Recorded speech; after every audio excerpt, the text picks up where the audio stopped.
Welcome to my YouTube channel. आज मैं आपको क्लास 9 के लिए सिविक्स का सबक नंबर 3 पढ़ाऊंगी। तो सबसे पहले टेक्स्ट बुक के क्वेश्चन आंसर समझाऊंगी। टेक्स्ट बुक के क्वेश्चन आंसर के ज़रिए से ही एग्ज़ाम से मुतालिक हर उस कंसेप्ट को क्लियर कर पाऊंगी जो कि आपके सिलेबस से मुतालिक होगा, ताकि आप एग्ज़ाम में किसी भी क्वेश्चन के आंसर को अपने लफ्ज़ों में बनाकर लिख सकें। बच्चों, इसके अलावा अक्सर एग्ज़ाम में पूछे जाने वाले most important repeated question answer समझाऊंगी, जो कि एग्ज़ाम में बार बार रिपीट होते हैं और आने वाले एग्ज़ाम में भी आपसे पूछे जा सकते हैं। तो सभी बच्चों से रिक्वेस्ट है, एक बार वीडियो को पूरा ज़रूर देखें, तो इंशाल्लाह आपके इस चैप्टर के एग्ज़ाम के लिए 100% तैयारी होगी। बाकी के सभी चैप्टर्स तो चैनल की प्लेलिस्ट में है, आप वहाँ से जाकर देख सकते हो। तो पढ़ना स्टार्ट करते हैं। सबक नंबर 3, हिंदुस्तान में जमहूरियत। तो बच्चों, आपको इस चैप्टर में क्या पढ़ाया जाएगा? हिंदुस्तान के जमहूरी निज़ाम के बारे में बताया जाएगा कि हिंदुस्तान में जमहूरियत को कायम रखने के लिए हमारे आइन के अंदर क्या क्या असूल बनाए गए हैं ताकि हिंदुस्तान की जमहूरियत कायम रह सके। जमहूरियत सभी बच्चे जानते होंगे कि किसे कहते हैं। जमहूरियत उस हुकूमत को कहते हैं जिसको जनता खुद चुनती है वोट देकर। पहले भी बताया था मैंने आपको, जमहूरियत का मतलब यानी कि डेमोक्रेसी का मतलब क्या है? ऐसी सरकार, ऐसी हुकूमत जिसको जनता खुद चुनती है वोट देकर। तो इस चैप्टर में आपको क्या बताया जाएगा कि हिंदुस्तान के जमहूरी निज़ाम को कायम रखने के लिए हिंदुस्तानी आइन के अंदर किन किन उसूलों को बनाया गया है ताकि हिंदुस्तान की हुकूमत जमहूरियत को कायम रखते हुए शासन कर सके। अब सभी बच्चे सोचेंगे कि आइन क्या है, यानी कि संविधान, कॉन्स्टिट्यूशन क्या है, ये भी जानना ज़रूरी है आप सभी के लिए। तो बच्चों, संविधान का मतलब, आइन का मतलब ये होता है कि किसी भी देश के शासन को चलाने के लिए बहुत सारे उसूल बनाए जाते हैं कि सरकार क्या काम कर सकती है, जनता को क्या क्या आज़ादियाँ दी गई हैं। तो ये सभी बातें हमारे संविधान के अंदर लिखी जाती हैं और इन्हीं के मुताबिक जनता को भी चलना होता है, इन्हीं उसूलों के मुताबिक, और इन्हीं उसूलों के मुताबिक हुकूमत को शासन करना होता है। तो समझ में आया कि आइन का मतलब क्या है? आइन का मतलब है कि ऐसे सभी उसूल जिसके मुताबिक किसी भी देश की हुकूमत चलाई जाती है उसको आइन कहते हैं। तो चैप्टर के टेक्स्ट बुक के क्वेश्चन आंसर पढ़ते हैं। जैसे जैसे आप पढ़ते जाएंगे आपका हर कंसेप्ट क्लियर होता जाएगा। सवाल नंबर 1 है, टेक्स्ट बुक का क्वेश्चन है, यहाँ कुछ गलत बयान दिए गए हैं, आपको उनको करेक्ट करके लिखना है। तो पहला बयान है कि आज़ादी के तहरीक के रहनुमाओं का आज़ादी हासिल करने के बाद मुल्क के जमहूरी होने या ना होने के बारे में आम ख्याल था। तो बच्चों, ये बयान तो बिल्कुल भी सही नहीं है, क्योंकि रहनुमा अपने देश के अंदर जमहूरियत को लाना चाहते थे। तो यहाँ पर क्या लिखोगे कि ये बयान सही नहीं है, इसकी सही तरतीब मंदरजा झेल है। आज़ादी के तहरीक के रहनुमाओं का आज़ादी के बाद ये ख्याल था कि मुल्क में जमहूरियत होनी चाहिए। क्या ख्याल था सभी रहनुमाओं का आज़ादी हासिल करने के बाद? कि हमारे मुल्क में भी जमहूरियत होनी चाहिए ताकि देश का जो शासन है उसको सुचारू रूप से, ढंग से चलाया जा सके। अब अगला सवाल है, हिंदुस्तान की आईनी मजलिस के अरकान ने आइन की सभी पाबंदियों पर एक जैसे ख्यालात का इजहार किया है। यहाँ पर क्या कहा गया है कि जो हिंदुस्तान का आइन है उसकी सभा यानी कि मजलिस के जितने भी मेंबर्स हैं उन सभी ने आइन की पाबंदियों पर एक जैसे ख्यालात का इजहार किया है। मगर सभी लोगों की तो अलग अलग राय होती है, सभी के एक जैसे ख्यालात नहीं हो सकते हैं। तो इसको करेक्ट करके क्या लिखोगे कि हिंदुस्तान की आइनी मजलिस के अरकान ने आइन की सभी पाबंदियों पर अलहदा अलहदा ख्यालात का इजहार किया है। अगला है, आइन वाला मुल्क जमहूरी मुल्क ज़रूर होगा। तो ये बात बिल्कुल सही है कि जिस देश के अंदर आइन होगा, संविधान होगा, वहाँ पर जमहूरियत भी होगी, क्योंकि संविधान जमहूरियत को लागू करने के ज़रिए से ही बनाया जाता है। सभी असूल, सभी कायदे, सभी कानून इसी वजह से बनाए जाते हैं ताकि देश का शासन सुचारू रूप से चलाया जा सके। अब बच्चों, अगला सवाल है। तो देखो बच्चों, यहाँ पर मैंने सवाल पहले लिखा है और आंसर बाद में लिखा है। तो सवाल को पहले ध्यान से सुनेंगे कि आइन या मुल्क का दस्तूर किसी मुल्क का आला कानून होने की वजह से इसमें तरमीम यानी कि संशोधन यानी कि सुधार नहीं किया जा सकता। यहाँ पर क्या पूछा गया है कि आइन या मुल्क का दस्तूर किसी मुल्क का आला कानून होने की वजह से उसमें तरमीम यानी कि सुधार नहीं किया जा सकता। तो ऐसा नहीं है, आइन के अंदर भी संशोधन यानी कि सुधार किया जा सकता है। तो आंसर में क्या लिखोगे कि आइन किसी मुल्क का आला कानून होता है, लेकिन फिर भी जमहूरी मुल्क में वक्त के मुताबिक आइन में तरमीम की जा सकती है, यानी कि संशोधन किया जा सकता है, सुधार किया जा सकता है, किसी बात को हटाया भी जा सकता है या फिर किसी बात को लागू भी किया जा सकता है। अब बच्चों टेक्स्ट बुक का अगला सवाल है, ध्यान से सुनेंगे। जनूबी अफ्रीका का एक जमहूरी आइन बनाने में सबसे ज़्यादा अहम जद्दोजहद उनमें और किसके दरमियान हुई थी? सवाल का मतलब समझ में आया कि जब जनूबी अफ्रीका के लोग अपना जमहूरी आइन बना रहे थे तो उस वक्त सबसे ज़्यादा उनके बीच में और जमहूरियत के मुखालिफ लोग कौन थे जिनमें आपस में जदोजहद हुई थी? जैसे कि जनूबी अफ्रीका और उसके पड़ोसी ममालिक के दरमियान जदोजहद हुई थी, या मर्द और ख़वातीन के दरमियान जदोजहद हुई थी, या फिर गोरे लोगों की अक्सरियत और काले लोगों की अक़लियत के दरमियान जदोजहद हुई थी, या फिर रंग नस्ल की तफरीक करने वाले अक़लियतों और काले लोगों की अक़लियतों के दरमियान हुई थी।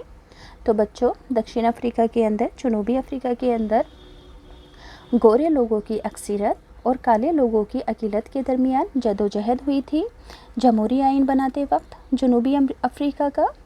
अगला सवाल है, मंदरजा झेल में से कौन सा निज़ाम जमहूरी आइन में नहीं आता है? रियासत के सरबराह की इख्तियारात, रियासत के सरबराह का नाम, मुकन्ना के इख्तियारात या मुल्क का नाम?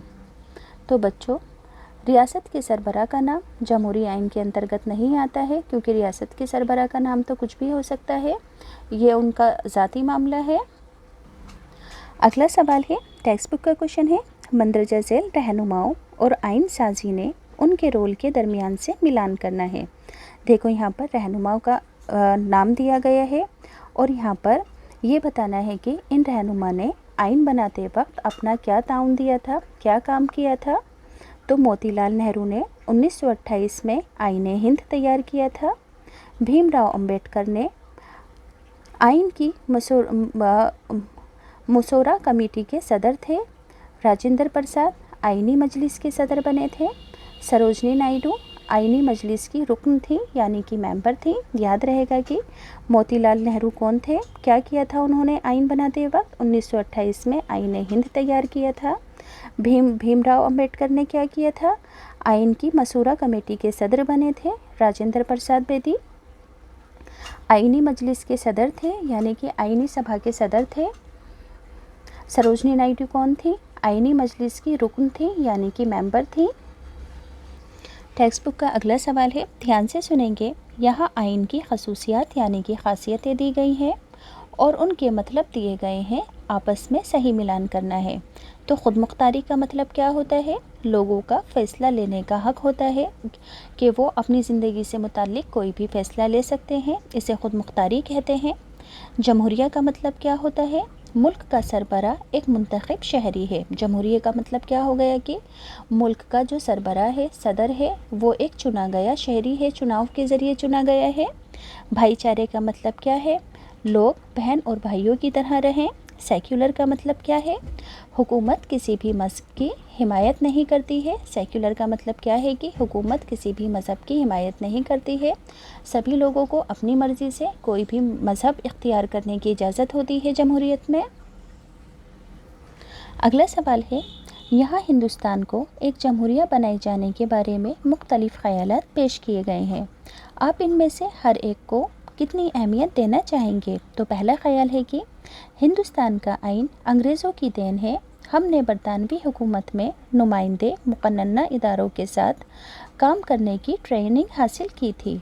तो ये कहना बिल्कुल भी मुनासिब नहीं है कि जमहूरियत को अंग्रेज़ों ने हिंदुस्तान को तोहफ़े में दिया है, बल्कि हमने तो अपनी आज़ादी ख़ुद हासिल की थी, अंग्रेज़ों को लड़कर अपने देश से भगाया था। तो ये उनकी देन नहीं है। इसकी ख़ास वजह यह है कि हमने उनके इस्तेहसाल से दुखी होकर ही आज़ादी की जदोजहद शुरू की थी और उन्हें अपने देश से खदेड़ डाला था। अगला पॉइंट है, जंग आज़ादी के नौ आबादियाती इस्तेहसाल यानी कि औपनिवेशिक काल यानी कि अंग्रेज़ों का शासन काल।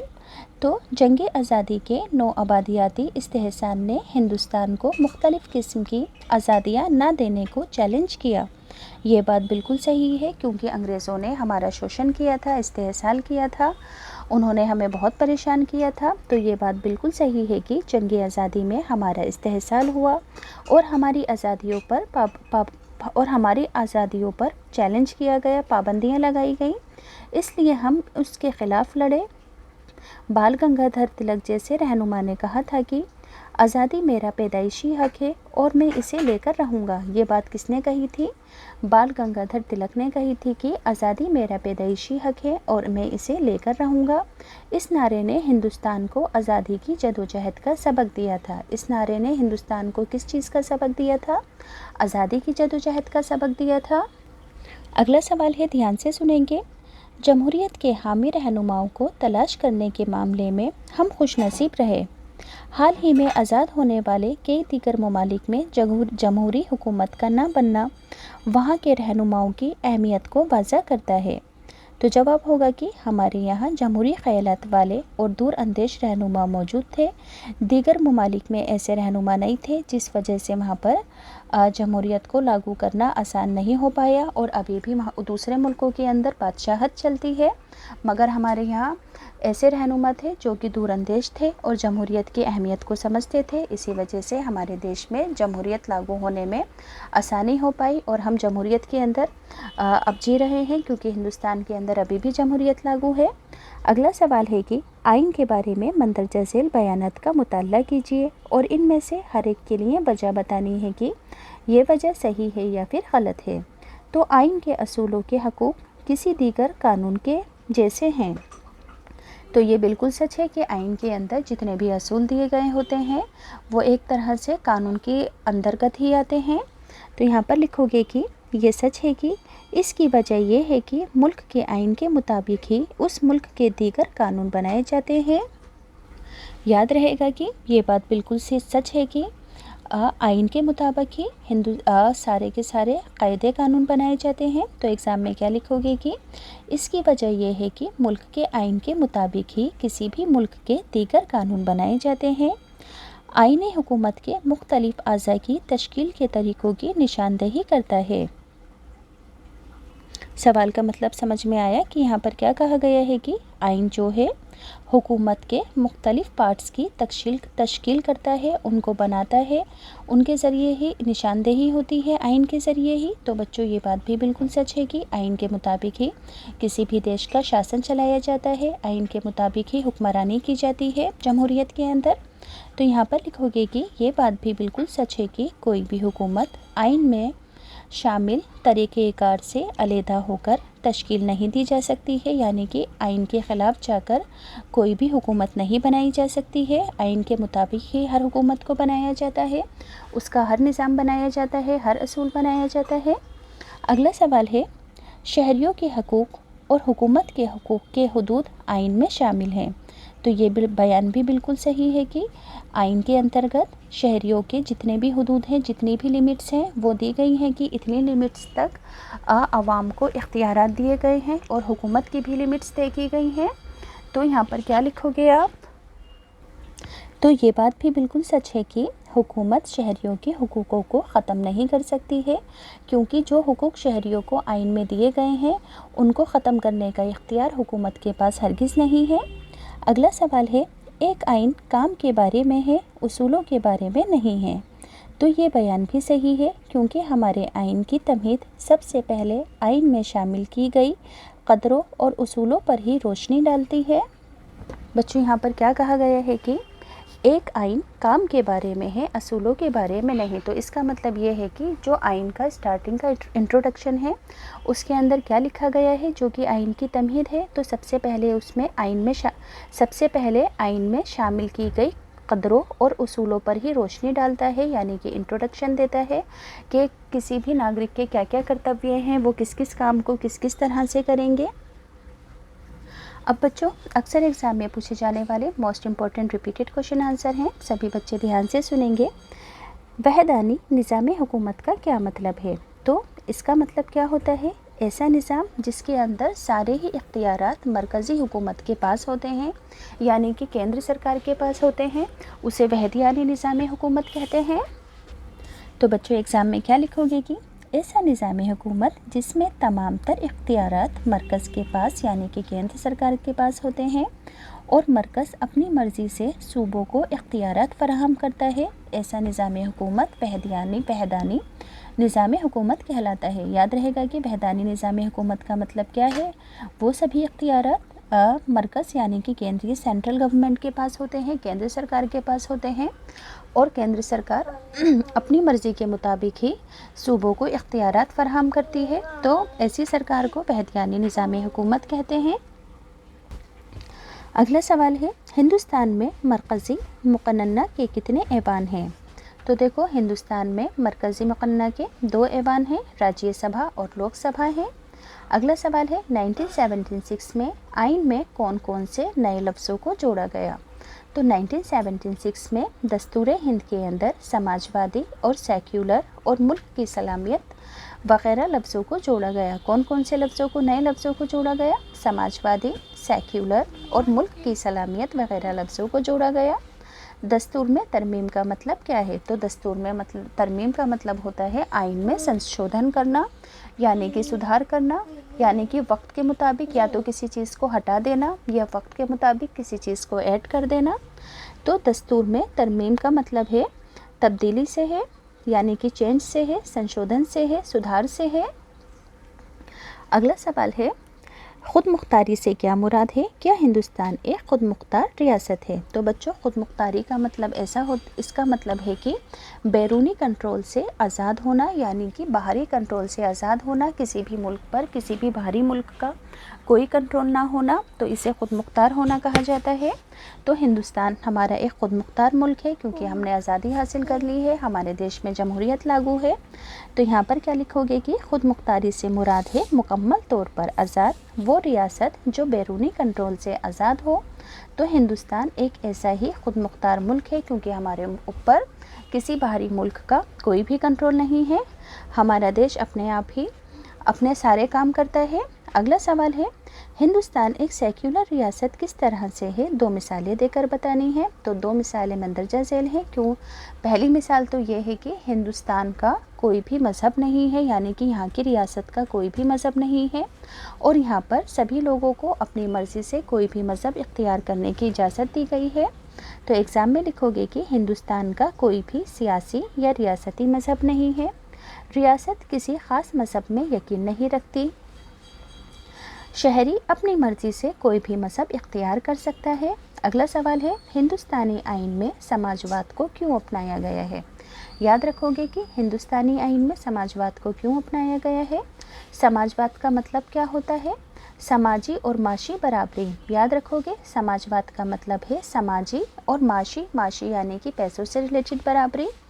तो इसके बगैर सियासी बराबरी अधूरी होती है। याद रखोगे कि समाजी और माशी बराबरी के बगैर जो सियासी यानी कि पॉलिटिक्स से रिलेटेड बराबरी होती है वो अधूरी होती है। तो इसी वजह से आईन हिंद में समाजवाद का तस्करा किया गया है, आईन हिंद में समाजवाद को अपनाया गया है। अगला सवाल है, ध्यान से सुनेंगे, बेगार से क्या मुराद है? तो बच्चों, बेगार का मतलब होता है किसी भी इंसान पर जुल्म करके, उसका इस्तेहसाल करके, उससे ज़बरदस्ती मजदूरी करवाना और उसे उसकी तनख्वाह न देना। तो एग्ज़ाम में क्या लिखोगे? बेगार से मुराद है किसी फ़र्द को मजबूर करके उसे बग़ैर तनख्वाह के काम कराना। अगला सवाल है, किसी भी गिरफ़्तार किए गए शख्स को कितने वक्त के अंदर मजिस्ट्रेट के सामने पुलिस को पेश करना होता है? देखो, अगर किसी इंसान को पुलिस गिरफ़्तार कर लेती है तो वो ज़्यादा लंबे टाइम तक किसी भी इंसान को पुलिस स्टेशन में नहीं रखती है, इसकी एक लिमिट होती है।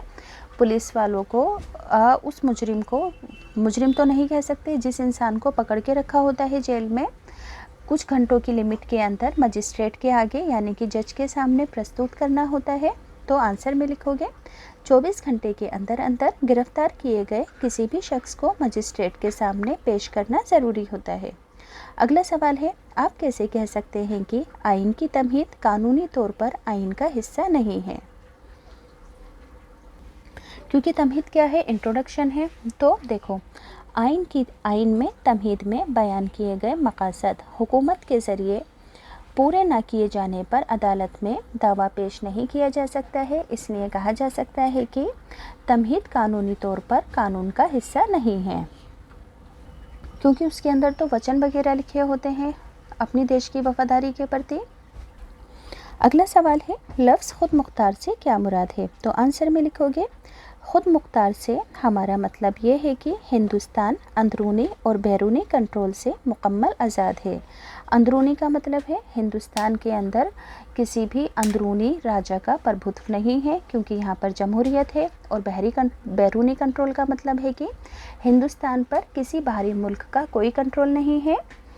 तो एग्ज़ाम में लिख दोगे कि खुद मुख्तार से हमारा मतलब ये है कि हिंदुस्तान अंदरूनी और बैरूनी कंट्रोल से मुकम्मल आज़ाद है। हिंदुस्तान की हुकूमत के ज़रिए बनाए गए कानून यहाँ के अवाम पर लागू किए गए हैं। याद रखोगे कि हिंदुस्तान की हुकूमत के ज़रिए बनाए गए कानून यहाँ की अवाम पर लागू किए गए हैं।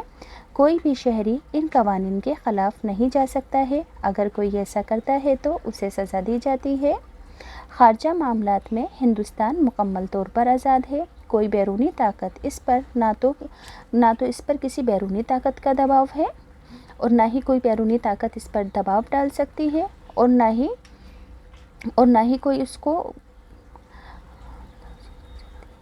ना ही हिंदुस्तान के अंदरूनी मामलात में कोई बैरूनी ताकत दखल अंदाज़ी कर सकती है। अगला सवाल है, समाजवाद लफ्ज़ को बयान कीजिए। तो समाजवाद लफ्ज़ दस्तूर हिंद के अंदर यानी कि हमारे आइन में 1976 की आइनी तरमीम में जोड़ा गया था। इससे पहले समाजवाद लफ्ज़ हमारे आइन में शामिल नहीं किया गया था। कब जोड़ा गया था? 1976 की आइनी तरमीम में जोड़ा गया था। समाजवादी असूल और ख़यालात इंसानों को सियासी और माशी इस्तेहसाल से बचाते हैं। समाजवादी असूल क्या करते हैं? इंसानों को सियासी और माशी इस्तेहसाल से, शोषण से बचाते हैं। समाजवादी मुल्क में ज़ात पात और नस्ल इम्तियाज़ नहीं होता है। समाजवादी मुल्क में सभी बालिग राय दहिंदगान को मजहबी भेदभाव के बग़ैर वोट देने का हक़ दिया जाता है और मुंतखब यानी कि चुने जाने का, चुनाव लड़ने का भी हक़ होता है। अगला सवाल है, लफ्ज़ सेक्युलर को बयान कीजिए, यानी कि सेक्युलर लफ्ज़ का मतलब क्या है? तो हिंदुस्तान के आइन में सेक्युलरिज्म पर ज़्यादा जोर दिया गया है। यहाँ रियासत का कोई सरकारी मज़हब नहीं है, यानी कि यहाँ पर रियासत का कोई भी सरकारी मज़हब नहीं है। जैसा कि मैंने पहले बताया था कि हमारे हिंदुस्तान में सभी लोगों को अपनी मर्ज़ी से कोई भी मज़हब इख्तियार करने की इजाज़त है। हर फ़र्द, चाहे वे हिंदू हो या मुसलमान, सिख हो या ईसाई, अपनी ख्वाहिश के मुताबिक किसी भी मज़हब को इख्तियार कर सकता है। मज़हब की बुनियाद पर किसी भी शहरी के साथ रियायत या फिर तफरीक नहीं बरती जा सकती। इससे मुल्क की यकजहती बरकरार रहती है, यानी कि एकता बरकरार रहती है। अगला सवाल है, अवामी जमहूरियत से क्या मुराद है? अवामी जमहूरियत से हमारा मतलब ये है कि यहाँ इक़्तिदार की ताकत अवाम के ज़रिए हासिल की गई है और इस ताकत का इस्तेमाल बालिग़ राय दहिंदगान के ज़रिए होता है। समझ में आया कि अवामी जमहूरियत का क्या मतलब है? कि यहाँ पर इक़्तिदार की ताकत यानी कि सत्ता की, क्योंकि सरकार को अवाम चुनती है तो ये अवाम की सरकार होती है, तो इसी वजह से यहाँ पर इक़्तिदार की ताकत अवाम के ज़रिए हासिल की गई है और इस ताकत का इस्तेमाल बालिग़ राय दहिंदगान यानी कि वोटर्स के ज़रिए होता है, जो अपने नुमाइंदों को मुंतखब यानी कि चुनते हैं। ये नुमाइंदे अवाम को जवाबदेह होते हैं, अवाम के प्रति जवाबदेह होते हैं। जमहूरियत से मुराद है कि मुल्क का आला ओहदेदार बिलवास्ता तरीके से अवाम के ज़रिए मुंतखब होना चाहिए। अगला सवाल है, आज़ादी की तारीफ़ कीजिए। तो आज़ादी का मतलब है पाबंदियों का ना होना। आज़ादी का क्या मतलब है? पाबंदियों का ना होना। तो शहरियों को इजहार ख़याल करने के तौर तरीक़ों पर किसी भी तरह की पाबंदी का ना होना ही आज़ादी है। क्या मतलब है आज़ादी का? कि शहरियों के इजहार ख़याल करने के तौर तरीक़ों पर किसी भी तरह की पाबंदी का ना होना, अपनी बातों को कहने यानी कि शहरियों को अपनी बातें कहने का हक़ दिया गया है, इस पर किसी बात की पाबंदी नहीं है। सियासी आज़ादी से मुराद ये है कि शहरी रियासत के कामों में हिस्सा ले सकते हैं। सियासी आज़ादी का क्या मतलब है? कि शहरी यानी कि यहाँ की आवाम रियासत के कामों में हिस्सा ले सकती है। अगला सवाल है, इंसाफ की तारीफ़ कीजिए। इंसाफ का मतलब क्या है? न्याय करना, हक करना। تو شہریوں کے ساتھ ذات پات، مذہب اور جنس کی بنیاد پر تفریق یعنی کہ نا اتفاقی نہیں کی جا سکتی ہے۔ جمہوریت کے انترگت سماجی غیر یکسانیت کو کم کیا جا سکتا ہے، یعنی کہ سماج کے اندر جو برابری نہیں ہے اس کے اندر برابری لائی جا سکتی ہے۔ حکومت سبھی کے لیے فلاحی یعنی کہ فائدہ دینے والا کام کرتی ہے اور خاص کر کے اس طبقے کا خیال رکھا جاتا ہے جو پچھڑا ہوتا ہے، مائنورٹیز میں ہوتا ہے۔ قانون کی نظر میں سبھی شہری برابر ہوتے ہیں۔ دیکھو انصاف کا مطلب کیا ہے کہ شہریوں کے ساتھ کسی بھی ذات پات یا مذہب کی بنا پر کوئی تفریق نہ برتی جانا۔ سماجی غیر یکسانیت کو انصاف کے ذریعے ہی کم کیا جا سکتا ہے۔ حکومت سبھی شہریوں کے لیے، چاہے وہ کسی بھی مذہب سے ریلیٹڈ ہو، سبھی کے لیے فلاح والے یعنی کہ فائدے مند کام کرتی ہے، جیسے کہ اسپتال، سڑکیں، پانی کی سہولیت دینا وغیرہ وغیرہ کام۔ اور پھر سرکار اس طبقے کا بھی خاص خیال رکھتی ہے جو کہ پچھڑا ہوتا ہے، جن کی دیش میں تعداد بہت کم ہوتی ہے قانون کی نظر میں، کیونکہ سبھی شہری برابر ہوتے ہیں۔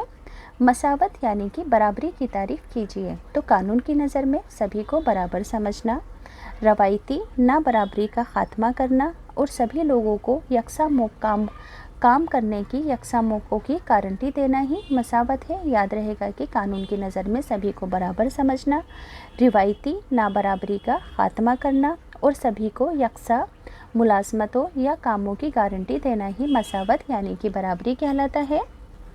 اگلا سوال ہے آئین سے کیا مراد ہے؟ تو میں نے اسٹارٹنگ میں بتایا تھا کہ آئین ان اصولوں کے مجموعے کو کہتے ہیں جن کے مطابق کسی بھی دیش کا شاسن چلایا جاتا ہے یا کسی بھی ملک کی حکومت چلائی جاتی ہے۔ اس میں سب سے اعلیٰ قانون ہوتے ہیں جنہیں شہری اور حکومت دونوں کو ماننا پڑتا ہے، یعنی کہ آئین کے انترگت جتنے بھی قانون ہیں انہیں کون مانے گا؟ ساری عوام مانے گی اور حکومت مانے گی۔ اس میں ہی حکومت کے اختیارات اور شہریوں کے حدود دونوں فرائض بیان ہوتے ہیں۔ کسی بھی ملک کی حکومت چلانے کے لیے کچھ بنیادی قوانین اور اصولوں کی ضرورت ہوتی ہے۔ یہی بنیادی قوانین اور اصول آئین کا حصہ ہوتے ہیں۔ آئین کے انترگت ہی لکھا جاتا ہے کہ دیش کی حکومت کس طرح سے، کس طریقے سے چلائی جانی ہے اور دیش کی عوام کو کون کون سے اختیارات دیے جانے چاہیے۔ یہ سبھی باتیں آئین کے انترگت لکھی ہوتی ہیں اور ان سبھی باتوں کو ماننا انیواریہ ہوتا ہے، مسٹ ہوتا ہے۔ اگلا سوال ہے آئین کی تمہید سے کیا مراد ہے؟ آئین کی تمہید میں کون کون سے مقاصد پیش کیے گئے ہیں؟ تو ہندوستان کی آئینی شروعات بہت غور و فکر کے بعد تمہید سے سٹارٹ کی گئی ہے۔ اس میں کوئی شبہ نہیں ہے کہ کوئی بھی شہری حکومت کو کسی عدالت میں چیلنج کر سکتا ہے اگر حکومت کوئی غلط کام کرتی ہے۔ اگر آئین میں بیان کی گئی باتوں کو سرکار پورا نہیں کرتی ہے، آئین میں تمہید کی ایک علیحدہ اہمیت ہے کیونکہ یہ حکومت کی رہنمائی کرتی ہے، اچھا راستہ دکھاتی ہے جس پر حکومت کو چلنا چاہیے۔ تمہید آئین کے مقاصد کو واضح کرتی ہے کہ آئین کا کیا کیا مقصد ہے، کس وجہ سے آئین بنایا گیا ہے، یعنی کہ انٹروڈکشن ہوتا ہے اس میں۔ تو آئین ہند کی تمہید ہندوستان کو ایک مکمل، خود مختار، سماجوادی اور سیکولر عوامی جمہوریہ بنانے کا اعلان کرتی ہے۔ کیا اعلان کرتی ہے؟ کہ ہندوستان کو ایک خود مختار، سماجوادی، سیکولر جمہوریہ بنانے کا اعلان کرتی ہے۔ یہ جمہوریہ کے سبھی شہریوں کو سماجی اور سیاسی انصاف دلانے پر زور دیتی ہے۔ آئین کی تمہید کے اندر بتایا جاتا ہے کہ سبھی شہری قانون کی نظر میں برابر ہیں۔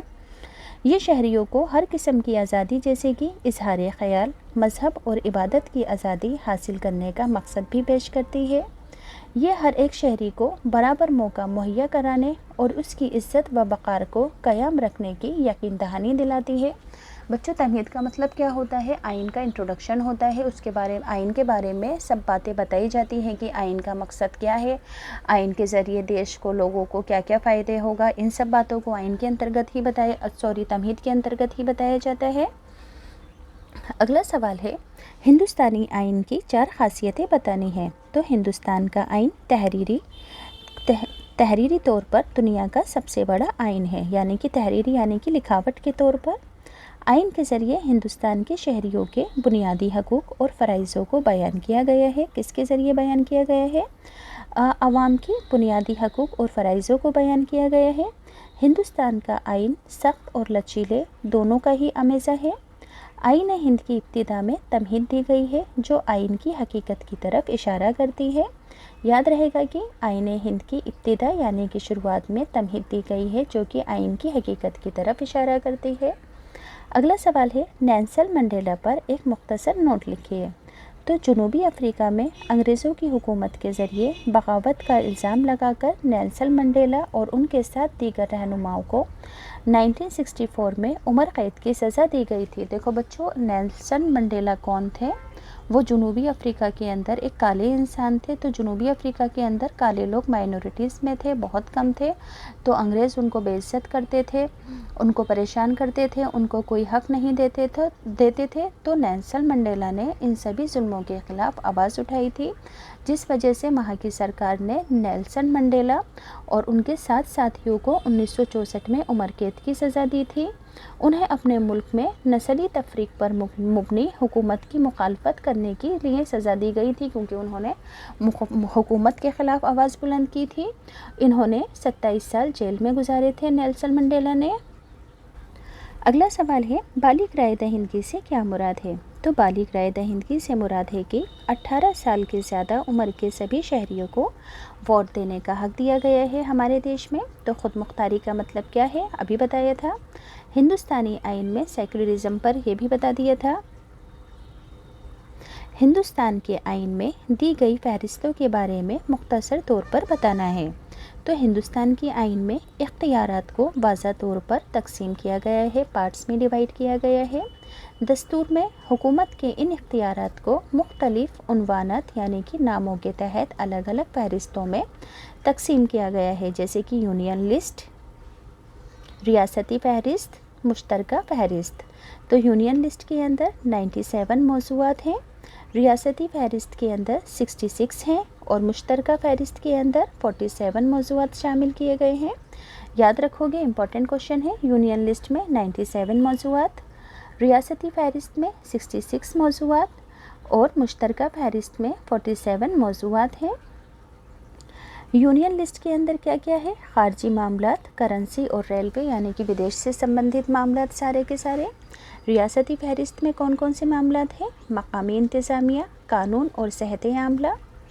مشترکہ فہرست میں کون کون سے ہیں؟ سماجی اور معاشی معاملات، منصوبہ بندی، بیمہ، شادی، طلاق وغیرہ، یہ سبھی باتیں مشترکہ فہرست کے انترگت آتی ہیں۔ بچوں اگلا سوال ہے، امپورٹنٹ سوال ہے، دھیان سے سمجھیں گے کہ آئین میں سنشودھن کرنے کے کون کون سے 3 طریقے ہیں۔ تو آئین میں ترمیم کے 3 عوامل کون سے ہیں؟ آئین ہند کو ایک زندہ دستاویز کہا جاتا ہے کیونکہ اس میں وقت کی نزاکت کے مطابق تبدیلی لانے کی گنجائش ہے۔ آئین میں ترمیم کرنے کے 3 عمل ہیں۔ پہلے عمل کے مطابق پارلیمنٹ میں موجود ووٹ دینے والے ارکان کی اکثریت سے قرارداد پاس ہونے پر صدر جمہوریہ کے دستخط کے بعد آئین میں ترمیم کی جا سکتی ہے۔ دیکھو سب سے پہلے کیسے سدھار کیا جا سکتا ہے، سنشودھن کیا جا سکتا ہے آئین کے اندر۔ پہلے عمل کے مطابق پارلیمنٹ کے اندر جو اراکین ہوتے ہیں وہ ووٹ دیتے ہیں، اگر جس فیصلے کے حق میں زیادہ ووٹ آتے ہیں وہ فیصلہ مانا جاتا ہے، پھر اس کے اوپر صدر جمہوریہ کے دستخط ہوتے ہیں اور پھر وہ سنشودھن پارت ہو جاتا ہے۔ اگلا ہے دوسرے عمل کے مطابق کوئی بھی ترمیم تب کی جا سکتی ہے جب پارلیمنٹ کے دونوں ایوانوں میں حاضر ووٹ دینے والے ارکان کی 2/3 اکثریت حاصل ہو جاتی ہے۔ سمجھ میں آئے کہ دوسرے عمل کے مطابق کیا ہے، تب کب سنشودھن کیا جا سکتا ہے؟ جب پارلیمنٹ کے لوک سبھا اور راجیہ سبھا دونوں ایوانوں میں حاضر ووٹرز ووٹ دیتے ہیں اور 2/3 اکثریت اس سنشودھن کے لیے راضی ہو جاتی ہے۔ اس کے بعد صدر جمہوریہ کے دستخط کے بعد ترمیم کی جاتی ہے۔ ترمیم کا تیسرا عمل کافی مشکل ہے، اس میں ارکان کی 2/3 اکثریت کے علاوہ ترمیمی بل کو صوبوں کی عاملہ کی بھی اکثریت سے پاس ہونا پڑتا ہے۔ تیسرا سنشودھن مشکل ہے کیونکہ اس کے انترگت دونوں ہی صدنوں کے عاملہ کی 2/3 اکثریت کے علاوہ صوبوں کی عاملہ کی بھی اکثریت حاصل ہوتی ہے، یعنی کہ صوبوں کی جو عاملہ ہوتی ہے وہاں سے بھی اراکین کی اکثریت حاصل ہونی چاہیے، تبھی اس سنشودھن کو کیا جا سکتا ہے۔ اگلا سوال ہے، دھیان سے سنیں گے، ریاستی پالیسی کے ہدایتی اصولوں کی کیا اہمیت ہے؟ تو اس بات میں کوئی شبہ نہیں ہے کہ ہدایتی اصولوں کی کوئی قانونی حیثیت نہیں ہے، یعنی کہ ایسے اصول جن کے اندر ہدایت دی گئی ہے ان کی کوئی قانونی حیثیت نہیں ہے کیونکہ اس کے اندر رہنمائی کی گئی ہے، مورل ایجوکیشن دی گئی ہے، اس کی کوئی اسی وجہ سے قانونی حیثیت نہیں ہے۔ تو یاد رکھو گے کہ اس بات میں کوئی شبہ نہیں ہے کہ ہدایتی اصولوں کی کوئی قانونی حیثیت نہیں ہے۔ اگر کوئی حکومت ان پر نہیں چلتی ہے تو اس کے خلاف عدالت میں نہیں جایا جا سکتا، جیسے کہ مثال کے طور پر ایک شہری کو کام کی فراہمی ایک ہدایتی حصول ہے، لیکن اگر کسی شہری کو کام مہیا نہیں ہوتا ہے تو وہ حکومت کے خلاف عدالت میں چیلنج نہیں کر سکتا ہے، کیونکہ یہ ایک ہدایتی اصول ہے، ہدایت دینے والی بات ہے۔ لیکن اس کا مطلب یہ نہیں ہے کہ یہ بے مقصد ہے۔ ہمارے جمہوری ملک میں اس کی بھی بہت اہمیت ہے، اگرچہ ان کی قانونی اہمیت نہیں ہے، لیکن اخلاقی اہمیت ضرور ہے۔ ان اصولوں کی بنیاد پر حکومت کو اس بات پر مجبور کیا جا سکتا ہے کہ وہ عام کی فلاح و بہبود کے لیے زیادہ سے زیادہ کام مہیا کرانے کی کوشش کر سکے، اس بات کے لیے آواز بلند کی جا سکتی ہے۔ اگر کوئی حکومت ایسا نہیں کرتی ہے تو عوام آنے والے انتخابات میں اس حکومت کو چینج کر سکتی ہے۔ اسی وجہ سے حکومت لوگوں کو کام دلوانے کے لیے مجبور ہو جاتی ہے تاکہ وہ آنے والے چناؤ کے اندر بھی زیادہ سے زیادہ ووٹ حاصل کر سکیں۔ رائے دہندگان کا یہی طاقت حکومت کو مجبور کرتی ہے کہ وہ ہمیشہ ریاستی پالیسی کے ہدایتی اصولوں کو دھیان میں رکھ کر سارے ہی کام کریں، جس سے کہ عوام خوش رہے اور آنے والے چناؤ میں اسی حکومت کو چنے۔ اگلا سوال ہے، دستوری تدارک کا حق ایک اہم حق ہے، اس بات کو بیان کرو۔ تو دستوری تدارک کا حق ایک بڑا ہی اہم حق مانا جاتا ہے، کیونکہ یہ باقی 5 بنیادی حقوقوں کا تحفظ کرتا ہے۔ اسی وجہ سے دستوری تدارک کو ایک اہم حق مانا جاتا ہے۔ کیوں مانا جاتا ہے؟ کیونکہ یہ باقی کے 5 بنیادی حقوقوں کا تحفظ کرتا ہے۔ اس حق کے بغیر باقی حقوقوں کا کوئی مطلب نہیں رہ جاتا ہے۔ آئین ہند کی دفعہ 32 میں شہریوں کو دستوری تدارک کا حق دیا گیا ہے۔ آئین ہند کی کون سی دفعہ کے اندر دستوری تدارک کا حق دیا گیا ہے شہریوں کو؟ 32 کے انترگت، جس کا مطلب یہ ہے کہ کوئی بھی شہری کسی بھی عدالت میں جا سکتا ہے اگر اس کے بنیادی حقوق کو پامال کرنے کی ریاست یا کوئی فرد کوشش کرتا ہے۔ کیا مطلب ہے اس کا؟ کہ کوئی بھی شہری عدالت کا دروازہ کھٹکھٹا سکتا ہے اگر کوئی اس کے بنیادی حقوقوں کے اندر دخل اندازی کرتا ہے۔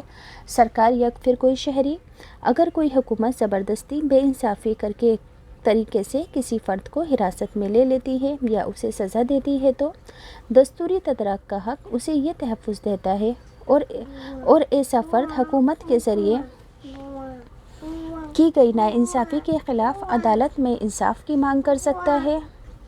اس صورت میں عدالت مختلف قسم کے رٹ جاری کر سکتی ہے، جیسے کہ پروانہ حاضری ملزم، کاروباری عدالت بالا، مثل طلبی، حکم امتائی۔ اگلا سوال ہے، آئین ساز مجلس پر روشنی ڈالیے، یعنی کہ آئین بنانے والوں کی سبھا پر روشنی ڈالنی ہے۔ تو ہندوستانی آئین کی تشکیل یعنی کہ بنانا، تو ہندوستانی آئین کی تشکیل ایک آئین ساز مجلس کے ذریعے کی گئی تھی۔ یہ مجلس آزادی سے پہلے 1946 میں کینٹ مشن کی سفارشوں کے نتیجے میں قائم کی گئی تھی۔ اگرچہ آئین ساز مجلس کا قیام آزادی سے پہلے ہو چکا تھا، لیکن آئین سازی کا کام حقیقت میں یعنی کہ آئین بنانے کا کام حقیقت میں آزادی کے بعد شروع ہوا تھا۔ آئین سازی کے کام میں پہلے 389 ارکان یعنی کہ ممبرز نے حصہ لیا تھا، لیکن آزادی کے بعد 299 رہ گئے تھے۔ یہ ارکان مختلف طبقات اور مذہب سے تعلق رکھتے تھے اور ملک کے سبھی علاقوں سے تھے۔ آئین ساز مجلس کے کچھ اہم ارکان کے نام ہیں: ڈاکٹر راجندر پرساد، پنڈت جواہر لال نہرو، سردار پٹیل، ڈاکٹر امبیڈکر، سردار حکم سنگھ، فرینک اینتھنی، محترمہ سروجنی نائیڈو، مولانا ابوالکلام آزاد، سید محمد اسد اللہ، اور ان کے علاوہ بھی دوسرے بڑے بڑے رہنما تھے۔ اگلا سوال ہے، جنوبی افریقہ کے لوگوں کو آئین بنانے کی ضرورت کیوں پڑی تھی؟ تو جنوبی افریقہ کی مثال آئین کی ضرورت اور اس کی اہمیت کو واضح کرتی ہے۔